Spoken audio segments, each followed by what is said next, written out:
Today we're talking to the owner-operator of the Sydney Street Pub in Digby about a new adventure that they've started on to give back to the community and help out local residents of Digby. Hi Saskia, how are you today? Good, how are you? I'm very well. Thank you so much for taking the time to meet with us today and talk to us about your exciting new venture. Saskia, you originally were a newcomer to this area, were you not? Yes. Yes, I was born and raised in the Netherlands. And how long have you been here? I've been in Digby now since 2007. Wow, that's a long time. And Yep. when did you open the Sydney Street Pub? Just over 3 years ago. And that's a joint venture between you and your husband, right? Yes, it is. Okay. So I heard from another newcomer that the pub is now running a soup kitchen on Tuesdays. Yeah, on Tuesdays we do, we've called it Graceful Meals because we're working together with the Grace United Church. We do a limited chalkboard menu and it's just from 4 to 7 and it's come on in, enjoy a meal. If you don't have anything right now, don't worry, just enjoy. That's wonderful. If you can leave a donation, that's great. It goes towards the costs, and any extras end up going to the Grace United Church to help with other needs in the community. That's wonderful. And how long have you been doing this for? Well, we did something kind of similar back in the spring when we were ordered shut down. But we've now just restarted it. This is just the third week. Okay. And I understood that this idea was a collaboration between you and some of your staff. Why do it? Well, I mean, that would have been specifically Emil. Emil has a real interest. He wants to do something within the community and help people. And I mean, what he does best is cook.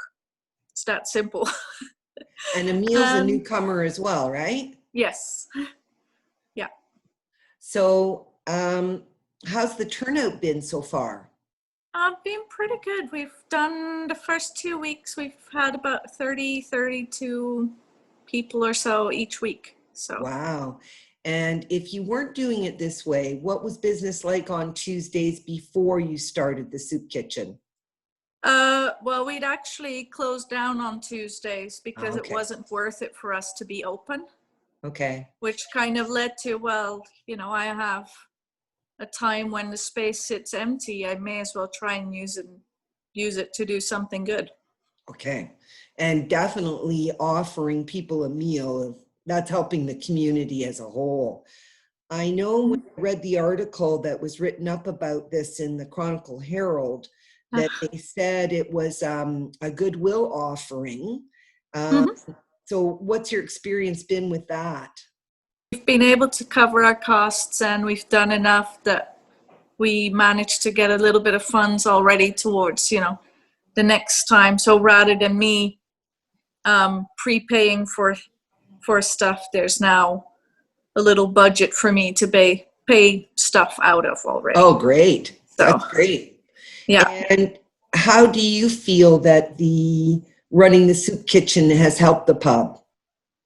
I mean, from a pure marketing perspective, I think it's a good thing.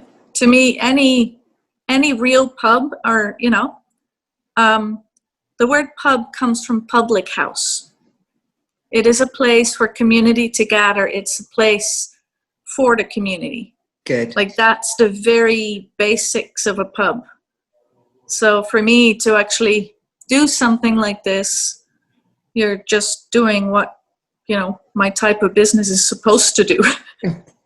And have you had any feedback from the community at large around the running the soup kitchen? I've only heard positive. People seem to love it. So that's great. Yeah. Congratulations. You must be so pleased to know that you're doing good for the community, you're doing good for the pub, and, you know, down the road, it's a win-win for everybody. Yeah. Yeah.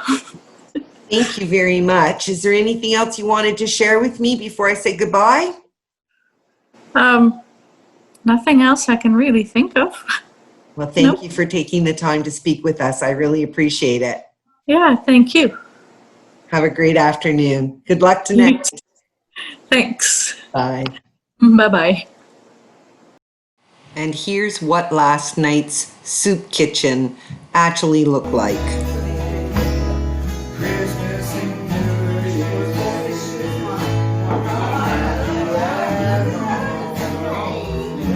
There'll be no more